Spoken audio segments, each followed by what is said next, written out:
दोस्तों पीएफ में जानकारी की कमी की वजह से जो गरीब पीएफ मेंबर्स होते हैं उनका पहले से ही पीएफ कम होता है और जो होता भी है वो भी फंस जाता है। और फंस जाने पे उनको ना तो कंपनी हेल्प करती है और ना ही पीएफ ऑफिस हेल्प करता है। इसका सही तरीका क्या है? सही तरीका ये है कि आप जागरूक बने।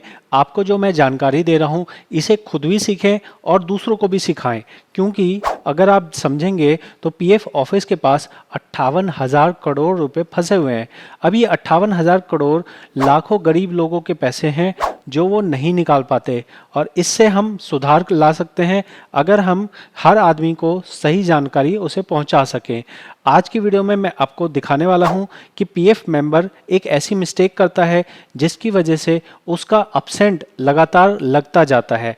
अपसेंट लगातार लगने का मतलब क्या है, पहले इस चीज़ को समझो।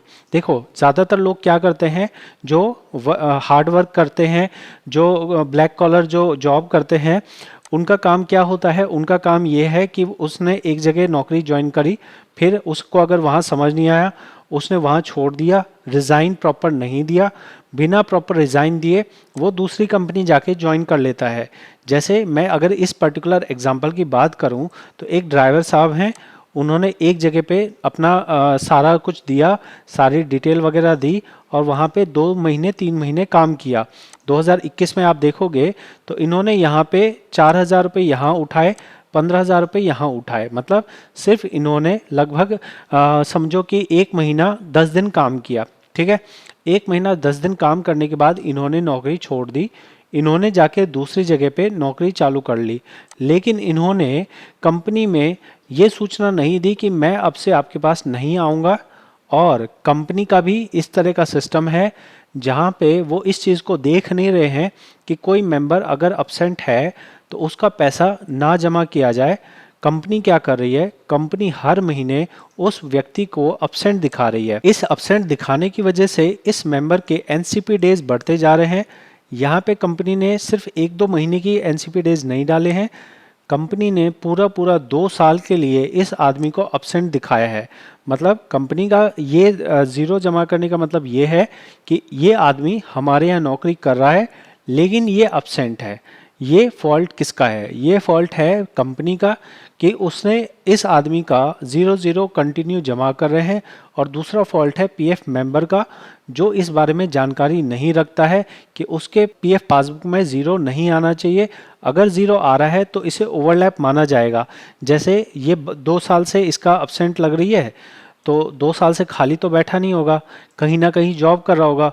तो पीएफ ऑफिस वाले इस चीज़ को ऑब्जेक्शन उठाएंगे कि आपका अप्रैल महीने के अंदर इस जगह भी पैसा, मतलब आपके नाम का चालान जमा किया गया है और दूसरे जगह भी आपके नाम का चालान जमा किया गया है, तो 2 जगह पे आपके पैसे कैसे कट रहे हैं?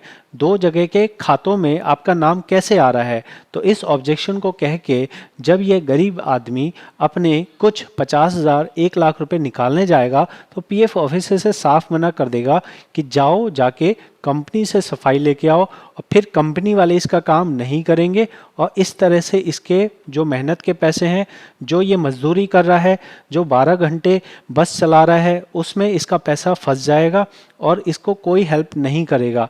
तो अब करना क्या चाहिए? करना ये चाहिए कि जब भी आप कहीं भी नौकरी छोड़ते हैं प्रॉपर रिज़ाइन दीजिए। रिज़ाइन प्रॉपर देने के बाद आपको ऐसा देखना है कि क्या आपकी पासबुक के अंदर वहाँ पे एंट्री आना बंद हो गई।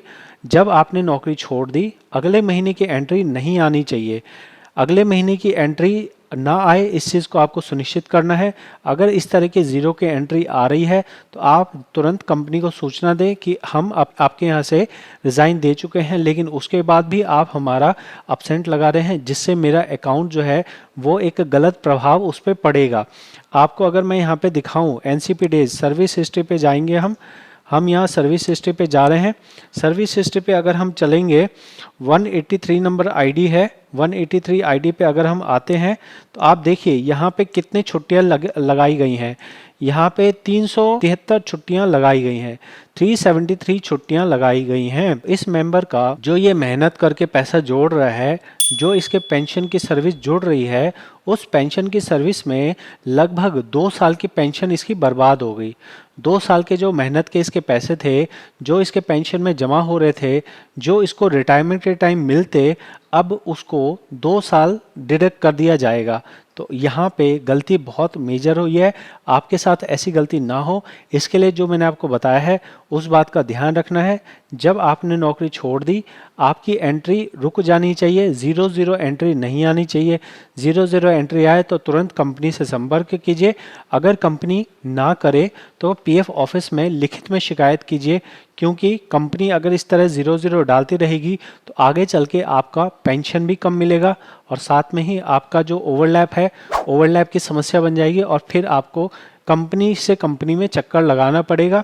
पीएफ ऑफिस क्या होता है, गरीब लोगों की इतनी नहीं सुनता है, ठीक है। तो आपके लिए 50,000 रुपये ज़्यादा होंगे, लेकिन पीएफ ऑफिस के लिए 50,000 रुपये कुछ भी नहीं है, उनके लिए सुई के बराबर नहीं होता है 50,000 रुपये, ठीक है। तो मैं नहीं चाहता कि किसी भी आदमी के 5 रुपये भी पीएफ में अटके, इसके लिए ये वीडियो बना के दे रहा हूँ। आपको ये प्रयास कैसा लगा है ज़रूर कमेंट में बताएं। मिलते हैं अगली जानकारी भरी वीडियो में। इस वीडियो में इतना ही, बहुत बहुत धन्यवाद।